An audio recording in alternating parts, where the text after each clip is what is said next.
it started kind of raining, so I was going home, and randomly, I felt like this burst of like heat, pretty much, and everything went dark.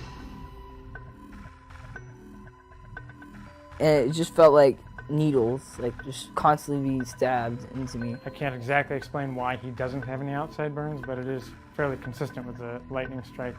Fortunately, the amount of electricity passing through muscles and heart wasn't enough to cause what we think will be lasting damage. I feel like I'm Superman right now.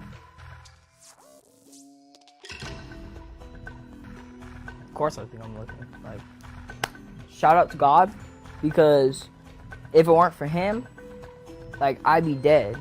Like, this is all miracle.